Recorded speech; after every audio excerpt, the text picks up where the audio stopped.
Okay, तो इस video में हम देखने वाला है ट्यूनिंग फॉर्क टेस्ट के बारे में। अब वो देखने से पहले मैं बताता हूँ साउंड ट्रांसमिशन होता है, उसका पाथवे क्या होता है, नॉर्मल साउंड ट्रांसमिशन का पाथवे क्या होता है। तो सबसे पहले साउंड जाता है इनटू द पिना, फिर एक्सटर्नल ऑडिटरी कैनाल, फिर टिम्पैनिक मेम्ब्रेन, वहाँ से ऑसिकुलर चेन, फिर प्लेट ऑफ स्टेपिस, फिर ऑर्गन ऑफ कोटाई, वहाँ से फिर ऑडिटरी पाथवे और लास्ट में ऑडिटरी कॉर्टेक्स। ओके, फिर से एक बार, सबसे पहले पिना होता है, फिर external auditory canal, tympanic membrane, फिर ऑसिकल्स होते हैं and foot plate of stapes, ये होता है फिर इनर ईयर, यहाँ पे ऑर्गन ऑफ कोटाई होता है, फिर ऑडिटरी पाथवे और फिर ऑडिटरी कॉर्टेक्स के ब्रेन में। ये हो गया पूरा normal pathway of sound transmission. अब हियरिंग लॉस को हम 3 पार्ट में डिवाइड कर सकते हैं। हियरिंग लॉस, एक होता है कंडक्टिंग हियरिंग लॉस, दूसरा है सेंसरी न्यूरल हियरिंग लॉस। अब सेंसरी न्यूरल हियरिंग लॉस, इसमें भी एक सेंसरी कंपोनेंट और एक न्यूरल कंपोनेंट। न्यूरल कंपोनेंट कौन सा होगा, जहाँ पे नर्व्स वाला जो पार्ट होगा वो होगा। तो जो ऑडिटरी पाथवे और ऑडिटरी कॉर्टेक्स है ये होता है न्यूरल कंपोनेंट, तो ये होगा न्यूरल कंपोनेंट। ओके, ये होगा न्यूरल कंपोनेंट। फिर सेंसरी कंपोनेंट कौन सा होगा, सेंसरी वो होगा ऑर्गन ऑफ कोटाई, तो ये जो है ये होता है सेंसरी कंपोनेंट। दूसरा ये कंडक्टिव कंपोनेंट। कंडक्टिव कंपोनेंट कौन सा होगा, एक्सटर्नल ईयर से लेके मिडल ईयर तक। Okay, external and middle ear, ये होगा कंडक्टिव कंपोनेंट। 3 कंपोनेंट हो गए हमारे पास, कंडक्टिव, सेंसरी और न्यूरल कंपोनेंट। यहाँ पे अगर डिफेक्ट आएगी, अगर कंडक्टिव कंपोनेंट या कंडक्टिव पाथवे में अगर कोई डिफेक्ट आई तो उसे कहेंगे conductive hearing loss. Sensory pathway में आई तो सेंसरी हियरिंग लॉस या फिर कोक्लियर हियरिंग लॉस। न्यूरल में आई तो फिर न्यूरल हियरिंग लॉस या फिर retro cochlear hearing loss. Mostly sensory और न्यूरल में साथ में डिफेक्ट आती है, तो इसलिए उनको साथ में कहते हैं सेंसरी न्यूरल हियरिंग लॉस। कि इतना बेसिक चीज़ याद रखनी है, नॉर्मल पाथवे पूरा और कौन से 3 कंपोनेंट होते हैं। एक बता दिया कंडक्टिव हियरिंग लॉस, दूसरा है सेंसरी न्यूरल हियरिंग लॉस, उसमें भी सेंसरी पार्ट और कोक्लियर पार्ट और न्यूरल पार्ट। अब देखते हैं फंक्शंस ऑफ मिडल ईयर क्या होता है। Functions of middle ear, normally middle ear के 2 फंक्शंस होते हैं। एक होता है एम्पलीफिकेशन ऑफ साउंड, दूसरा होता है डैम्पनिंग ऑफ साउंड। एम्पलीफिकेशन में साउंड की जो इंटेंसिटी होती है वो बढ़ती है, डैम्पनिंग में साउंड की इंटेंसिटी कम होती है। ये कम क्यों होती है, to protect from noise induced hearing loss. Noise induced hearing loss amplification में बढ़ती क्यों है, अब बताता हूँ। सपोज आप ये स्विमिंग पूल है, ओके, ये स्विमिंग पूल है, आप यहाँ स्विमिंग पूल में हो, मैं यहाँ बाहर खड़ा हूँ। आप मेरे को बाहर से कुछ बोलोगे और मैं पूल के पानी के अंदर हूँ, तो क्या होगा, मीडियम चेंज होगा फ्रॉम एयर टू वाटर या फिर एयर टू फ्लूइड या लिक्विड। तो उसकी वजह से क्या होगा, साउंड ट्रांसमिशन कम हो जाएगा। कि अगर चेंज इन मीडियम होता है तो साउंड ट्रांसमिशन कम हो जाता है। तो उसको काउंटर करने के लिए क्या करता है middle ear, amplification of sound करता है, ताकि जो साउंड ट्रांसमिशन है वो ज़्यादा कम ना हो। अब साउंड ये एम्पलीफिकेशन होता किसकी वजह से, एम्पलीफिकेशन होता है मेनली ड्यू टू जो सरफेस एरिया होता है, टिम्पैनिक मेम्ब्रेन का सरफेस एरिया ज़्यादा होता है compare to foot plate of stapes. Okay, इसका तो साउंड क्या करेगा, लार्ज सरफेस एरिया से जाएगा to the smaller surface area, तो साउंड क्या होगा, कॉन्सेंट्रेटेड हो जाएगा, इसलिए उसकी इंटेंसिटी बढ़ जाएगी। तो इसी वजह से होता है एम्पलीफिकेशन ऑफ साउंड। होपफुली समझ आ गई होगी। तो मिडल ईयर के 2 फंक्शंस है, एक है एम्पलीफिकेशन, दूसरा है डैम्पनिंग ऑफ साउंड। डैम्पनिंग क्यों होता है, ये साउंड को कम करता है। तो ये किसकी वजह से कौन करता है, stapedial reflex. Stapedial reflex cause damping of sound. और फेस डिफरेंस, फेस डिफरेंस क्या होता है, ये हमारी सपोज मिडल ईयर है, यहाँ पे ये पूरी ऑर्गन ऑफ कोटाई हमने अनकॉइल कर दिया, तो ये स्केला वेस्टिबुला, स्केला मीडिया और स्केला टिम्पैनी। यहाँ पे ओवल विंडो होती है, यहाँ पे राउंड विंडो होती है।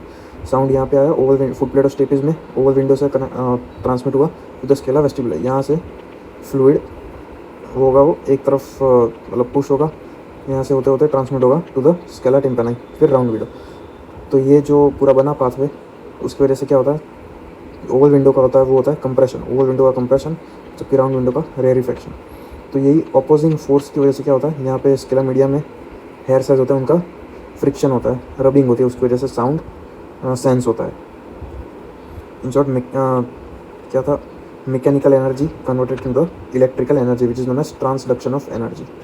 तो ये किसकी वजह से होता है, ये फेस डिफरेंस की वजह से। अगर सपोज़ ये फेस डिफरेंस नहीं होगा, दोनों एक साइड आएंगे, तो फिर ये कैंसिल हो जाएगा, इसकी वजह से साउंड ट्रांसमिशन नहीं होगा। तो एक इंपॉर्टेंट कॉन्सेप्ट था। मेन अभी तक याद रखना ये पूरा नॉर्मल पाथवे और फिर ये हियरिंग लॉस के टाइप। अब ट्यूनिंग फॉर्क पे आते हैं। ट्यूनिंग फॉर्क की मोस्ट कॉमनली यूज्ड फ्रीक्वेंसी हुआ है 512 हर्ट्ज़। हमारा ear sensitive to 20 hertz to 20,000 hertz, इन दो ये जो रेंज में अगर साउंड होगा वो हमें सुनाई देगा, इससे ज़्यादा और कम का सुनाई नहीं देगा, क्योंकि मोस्ट कॉमनली 512 हर्ट्ज़ की फ्रीक्वेंसी वाली ट्यूनिंग फॉर्क यूज़ होती है। अब एयर कंडक्शन और बोन कंडक्शन के बारे में देखते हैं। एयर कंडक्शन क्या होता है? Sound transmission in air medium. Okay, उसमें मीडियम जो होगी वो क्या होगी? एयर होगी। तो एयर पूरे जो हियरिंग पाथवे वहाँ पे कहाँ पे प्रेजेंट होता है? External ear and middle ear, जो कि है हमारा कंडक्टिव कंपोनेंट। तो एयर कंडक्शन में कौन सा कंपोनेंट? अब इस साउंड ट्रांसमिशन में सेंसरी और न्यूरल कंपोनेंट तो ऑब्वियसली कॉमन ही होगा, वहाँ से तो जाना ही पड़ेगा साउंड को, तभी हम साउंड सेंस कर पाएंगे। तो एयर कंडक्शन में एक एक्स्ट्रा कंपोनेंट होता है, वो है conductive component.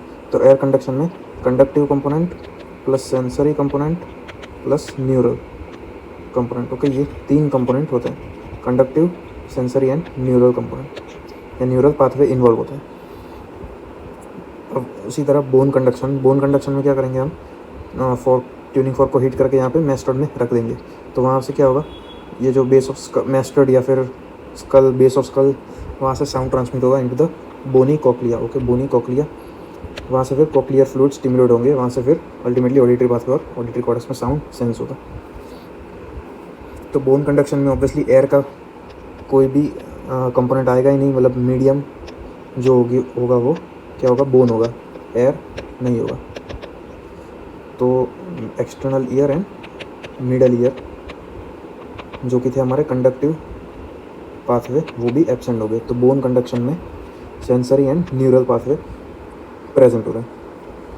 Okay, hopefully clear हो गया होगा। एयर कंडक्शन में 3, conductive, sensory and neural. Bone conduction में 2, सेंसरी और न्यूरल। इतना याद रखना है, इम्पोर्टेंट। अब नॉर्मली क्या होता है? हमारा जो एयर कंडक्शन होता है वो ज़्यादा होता है कंपेयर टू बोन कंडक्शन। क्यों ज़्यादा होता है? मैंने पहले ही बताया था, एम्पलीफिकेशन ऑफ साउंड होता है इन द मिडल ईयर, जो कि कंडक्टिव पाथवे का कंपोनेंट है। तो इसी वजह से एयर कंडक्शन के थ्रू जो साउंड जाएगा वो एम्पलीफाइड साउंड होगा, इसकी वजह से air conduction more than bone conduction. मतलब ट्यूनिंग फॉर्क अगर हम पिन्ना के सामने रखेंगे वो ज़्यादा देर तक सुनाई देगा कंपेयर टू मेस्टर्ड पे रखेंगे तब। तो ये है एयर कंडक्शन, ये है बोन कंडक्शन।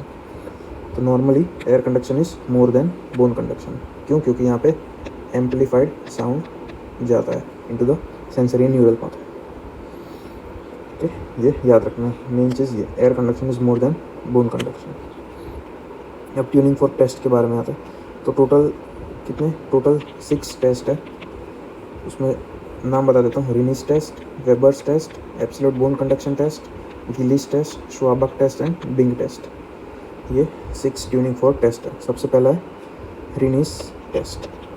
रिनीस टेस्ट हम करेंगे, ये इमेज ऑफ रिनीस टेस्ट। सबसे पहले हम ट्यूनिंग फॉर्क हीट करके रखेंगे पिन्ना के सामने टू टेस्ट एयर कंडक्शन, फिर उसके बाद मेस्टर्ड में रख देंगे पीछे टू टेस्ट बोन कंडक्शन। अब उसके 2 आउटकम हो सकते हैं, या तो फिर रिनीस पॉजिटिव हो सकता है या फिर रिनीस नेगेटिव हो सकता है। रिनीस पॉजिटिव कब होता है? जब air conduction is more than bone conduction, और रिनीस नेगेटिव कब होता है? जब bone conduction is more than air conduction. अब मैंने बताया था नॉर्मली एयर कंडक्शन ज़्यादा होता है बोन कंडक्शन से। तो रिनीस पॉजिटिव का एक आउटकम तो हो गया नॉर्मल ईयर, अगर रिनीस पॉजिटिव है तो एक आउटकम हो सकता है नॉर्मल ईयर, दूसरा आउटकम हो सकता है सेंसरी न्यूरल हियरिंग लॉस। अब ये क्यों होगा? फिर से अगेन एयर कंडक्शन ज़्यादा होगा बोन कंडक्शन से। क्यों? क्योंकि amplified sound enters the inner ear. तो अगर सेंसरी न्यूरल हियरिंग लॉस होगा तो भी क्या होगा? एम्पलीफाइड साउंड जा रहा है।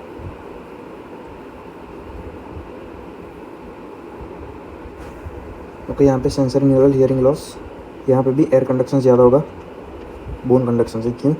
क्योंकि यहाँ पे हमने सपोज एयर कंडक्शन टेस्ट किया, ये ट्यूनिंग फॉर्क, यहाँ पे साउंड जाएगा, वो क्या होगा, एम्पलीफाई हो जाएगा और फिर जाएगा इनटू द न्यूरल पाथवे। जबकि बोन कंडक्शन में एम्पलीफाई नहीं होगा, डायरेक्ट जाएगा। उसकी वजह से एयर कंडक्शन ज़्यादा होता है कंपेयर टू बोन कंडक्शन। क्यों? क्योंकि amplified sound enters the inner ear. Hopefully ये क्लियर हो गया। दूसरा, bone conduction more than air conduction, वो है रिनीस नेगेटिव। उसके भी दो आउटकम, या तो एक कंडक्टिव हियरिंग लॉस हो सकता है या फिर severe sensor neural hearing loss. Conductive hearing loss obviously सीधी सी बात है,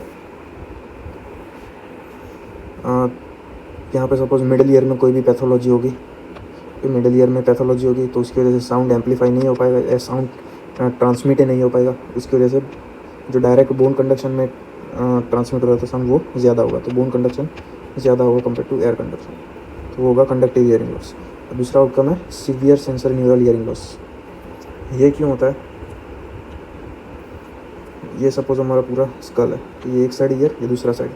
यहाँ पे हमने टेस्ट किया बोन कंडक्शन, पीछे मेस्टर में रखा, तो क्या होगा, there will be transcranial transmission.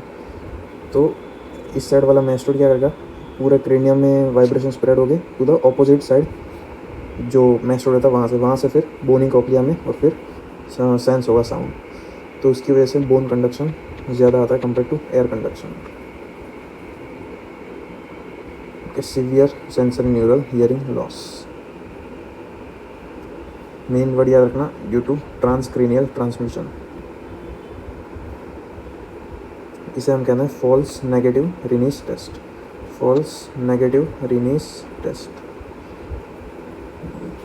जो है severe sensor neural hearing loss. ये होता किसकी वजह से? ड्यू टू वायरल इन्फेक्शन या फिर कोई idiopathic cause which cause sudden oedema, ischaemia and compression of inner ear. इसकी ट्रीटमेंट क्या है? It is a medical emergency, तो it is reversible with administration of immediate steroid administration. Immediate steroid administration, तो ये इसकी ट्रीटमेंट। Severe sensor neural hearing loss. अब short में अगर बताऊँ तो रिनीस टेस्ट के अगर पूछे तो या तो पॉजिटिव हो सकता है या नेगेटिव। पॉजिटिव में air conduction more than bone conduction, negative में bone conduction more than air conduction. Positive कब होगा? या तो फिर नॉर्मल होगा या फिर नॉर्मल और sensory neural hearing loss. Rinne's negative conductive hearing loss या फिर severe sensor neural hearing loss. अब इन दोनों को डिफ्रेंशिएट करने के लिए दूसरा टेस्ट है, वो है Weber's test. Okay, Weber's test जो differentiate between conductive and severe sensor neural hearing loss. इसमें ट्यूनिंग फॉर्क हम प्लेस करते हैं ओवर द वर्टेक्स या फिर फोरहेड।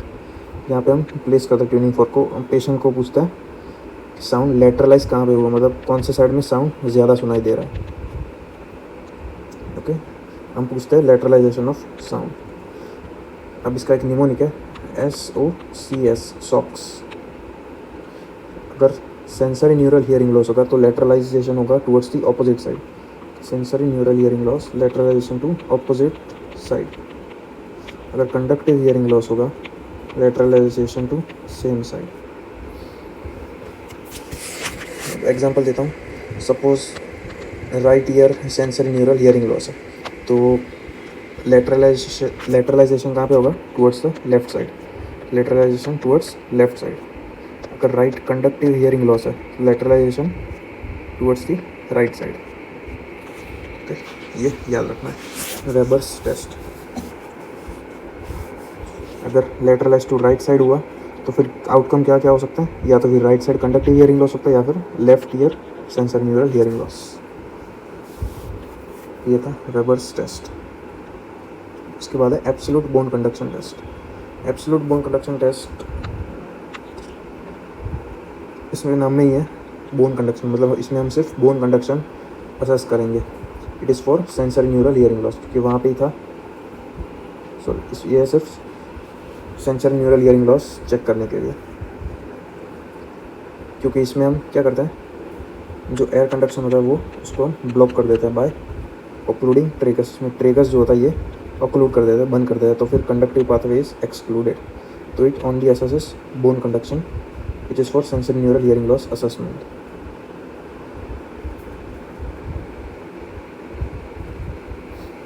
अब एब्सोल्यूट बोन कंडक्शन में सबसे पहले हम ट्यूनिंग फॉर ट्रिगर्स ऑक्लूड कर देंगे, इसके बाद ट्यूनिंग फॉर हिट करके पेशेंट के मेस्टर्ड पे रखेंगे।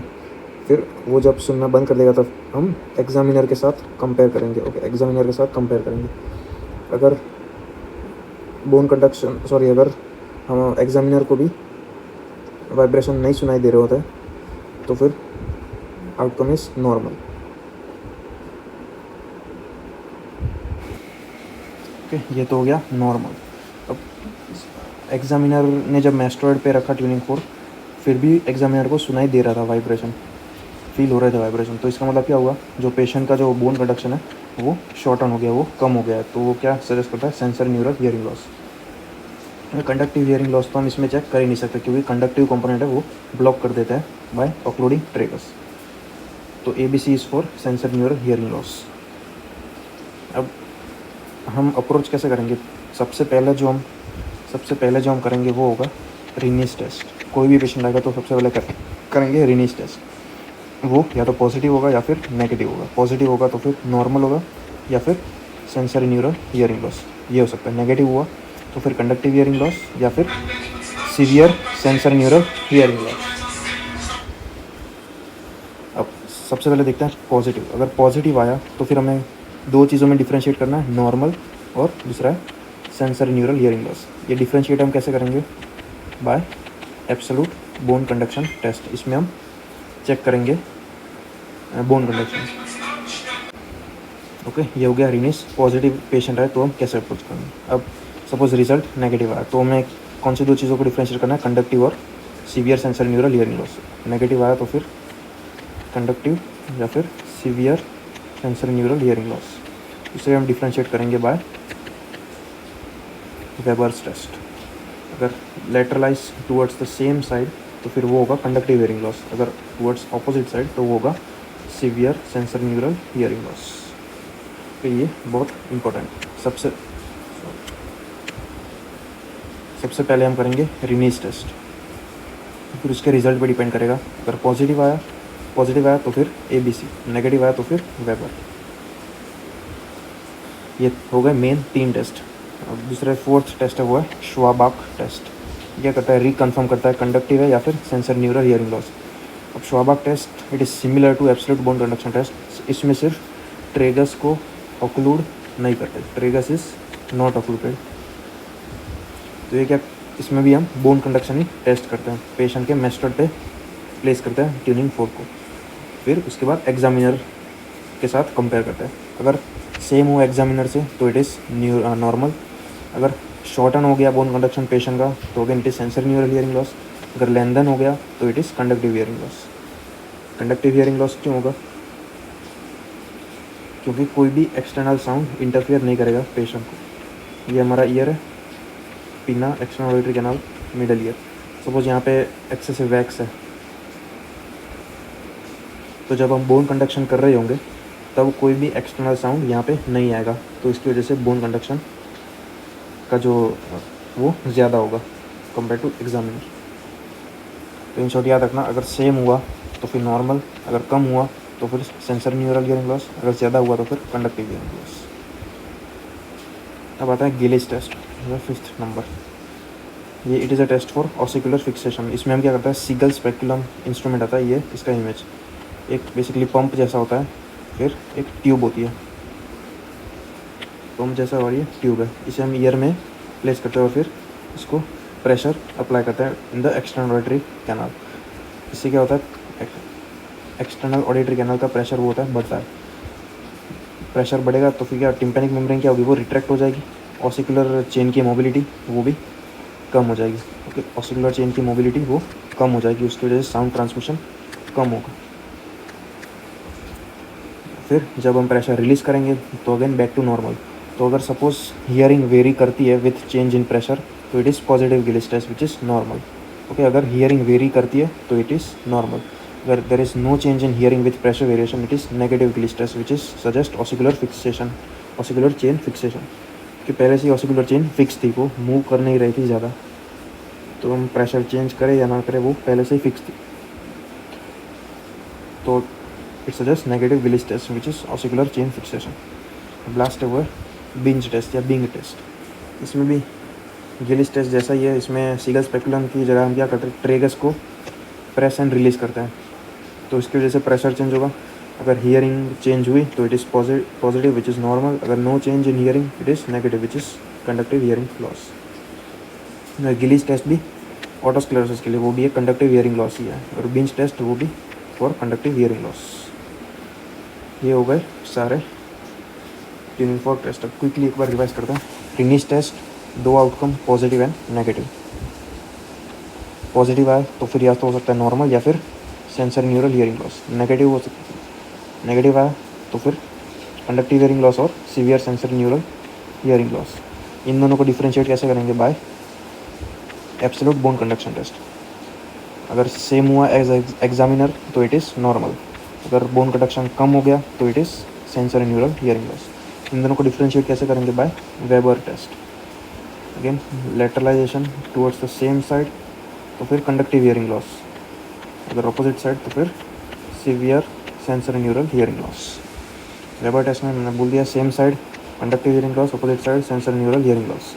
ABC test, bone conduction same as examiner it is normal, अगर बोन कंडक्शन कम होता है, ज़्यादा नहीं कम होता है तो it is sensor neural hearing loss. Schwabach test में अगेन सेम होगा तो फिर कंडक्टिव हियरिंग लॉस, अगर बढ़ेगा तो फिर सेम होगा तो फिर नॉर्मल, अगर बढ़ेगा तो फिर कंडक्टिव हियरिंग लॉस, कम होगा बोन कंडक्शन बढ़ेगा तो conductive hearing loss, bone conduction कम होगा तो sensor neural hearing loss. Gelle's test में change in hearing with pressure change तो नॉर्मल, नो चेंज तो फिर कंडक्टिव हियरिंग लॉस या फिर ऑटोस्क्लेरोसिस। बिंच टेस्ट में भी सेम, चेंज होगा तो नॉर्मल, चेंज नहीं होगा तो फिर कंडक्टिव हियरिंग लॉस।